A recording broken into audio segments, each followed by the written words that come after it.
Chief Judges of this court. And kindly stand, please, so that we may receive Judge Dorada, Judge Langru, and others that are present here this morning. Please stand.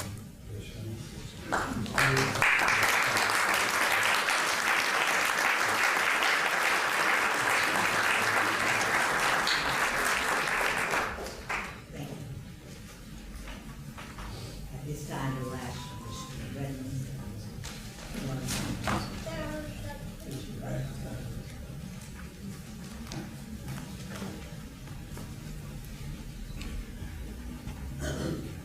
Ladies and gentlemen of this Honorable Fourth Circuit Court, distinguished members of the bench, bar, distinguished visitors, guests, friends and family, speaking on behalf of the Redmann family and extended family,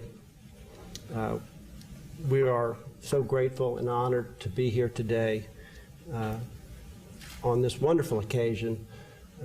Now, almost a quarter century after my father retired as Chief Judge of this court.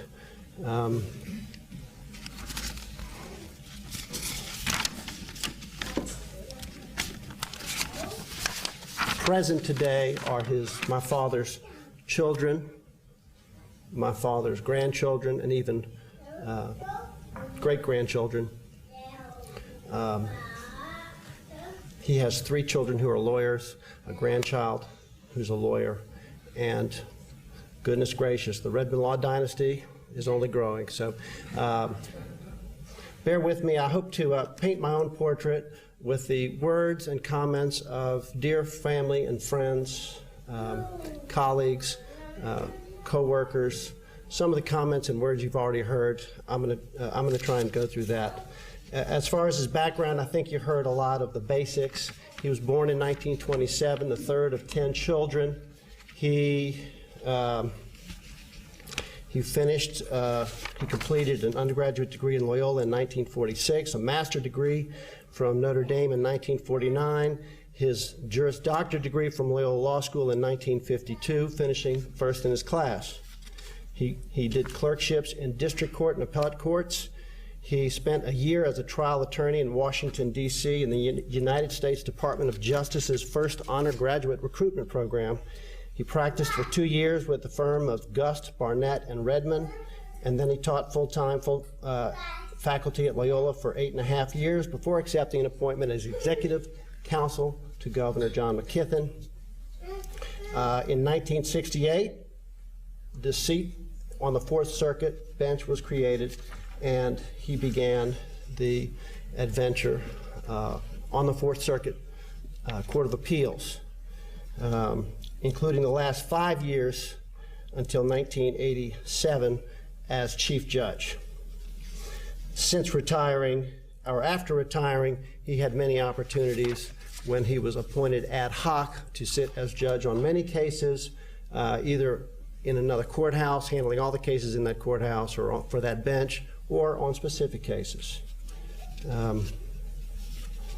It is worth noting, as best can be gathered, that all of Judge Redmann's law clerks and people who work with him have very similar kind words to say about him. It's also worth noting that at least 4 of his law clerks went on to become judges, and some of them are here today, and I think that that was something that he was very proud of, that he picked some winners, and to a great extent, a lot of these people say they were inspired. They were encouraged and inspired by him. To appreciate the man that we honor today, let me give you some of the words of some of these people. In 1969 and 70, you heard mention of U.S. District Court Judge Carl Barbier. I'm going to quote some words from him from a speech that he gave in 2005. In that speech, my father received the Loyola Law School St. Ives Award. And after mentioning to us in the audience that Carl Barbier had talked to other former law clerks of my father, Carl Barbier said that what they found in common was they could never quite figure out why Judge Redmann had hired them. Quote, "He was one of the hardest working judges I have known, doing most of his own legal research, writing all of his own opinions, and insisting on reading every record, practically unheard of at the time, even on those appeals where he was not the opinion writer. As an appellate judge, Bill authored 786 reported opinions on a broad range of subjects, an average of almost one opinion per week for over 19 years. Again, I'm quoting Carl Barbier, Judge Barbier. Judge Barbier went on to say, "Samuel Johnson, one of England's greatest literary figures, once described a character in this way. The true measure of a man is how he treats someone who can do him absolutely no good. Bill Redmann has lived his life treating others with dignity, respect, and compassion, even those of us who can do him absolutely no good. Measured by this or any other criteria," Judge Barbier said in early 2005, "Bill Redmann is a man of great character." So we thank you, Judge Barbier, for that. In 1970 or 71, Miss Rita Bailey, you heard mention of, was hired to work for Judge Redmann as his secretary, staying with him for the next 6 or 7 years. As far as I can tell, she was the first African American to be hired in any of the Louisiana courts. I spoke to her earlier this week. Among the many kind things she said was that Judge Redmann inspired her to pursue her legal dreams, such that she was able to complete a nighttime college degree. Her parents had never made it through high school. He always treated her, she said, with dignity and respect, even when the establishment at the time seemed to have a difficult time with this minority lady in their midst. Judge Redmann recognized her talents and abilities and learned to count on her and her work that she did supporting him in his work. She ended up having a fulfilling career, she told me, thanks in large part to having a degree on her resume and the doors opened by fair-minded and open-minded people like Judge Redmann. It was a really nice conversation. In 1971-70, and in 71-72, Judge Miriam Walzer clerked for Judge Redmann. Similar story. She said that when she finished law school, she was one of only 5 women in her graduating class. These days, women form the majority of students in law schools. When Judge Redmann hired her, a woman, this was something of a sensational, groundbreaking event in Louisiana courts that many people don't know. In 1971, not only were women of any race not being considered for employment as law clerks, they weren't being considered for jobs as secretaries in most offices.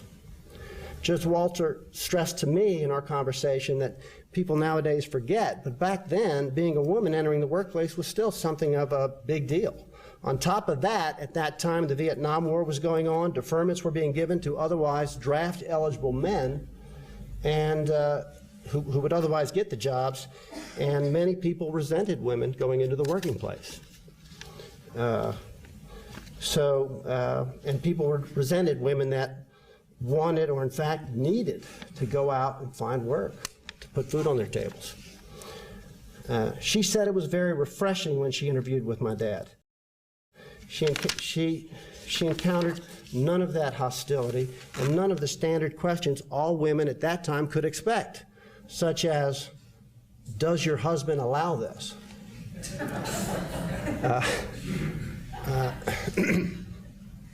She said she was hired because Judge Redmann saw her qualifications and potential.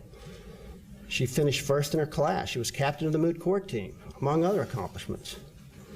As Carl Barbier and other law clerks have said, he was a very smart individual. That's what Judge Walzer said. And, quote, I remember that even when he'd write his opinions, he'd use one sentence from the draft I proposed. Or if he used one sentence from the draft I proposed, I was lucky. Kind of what we heard about Judge Barbier. She said she saw how diligently he applied himself to his work and that he had integrity by the bucket. Judge Walzer, a trailblazer in many ways, went on to be the first woman elected to the New Orleans or the Orleans Parish Criminal District Court. Then she was the second woman elected to this court, the Fourth Circuit, retiring some years back from the bench, still practicing, I believe, or consulting.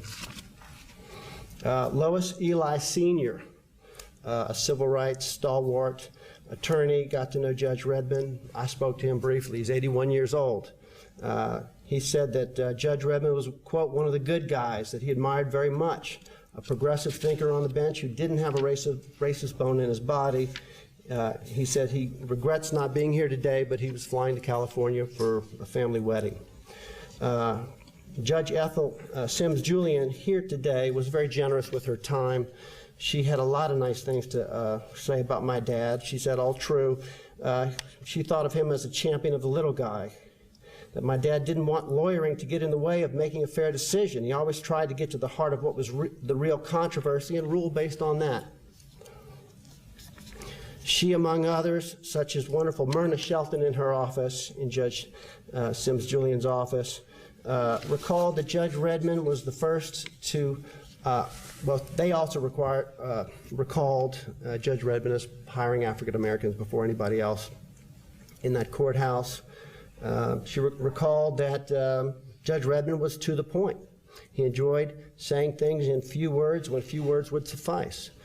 Also that he was no nonsense when he wanted you to brief him on a case. Please don't give him any fluff, just the essential facts.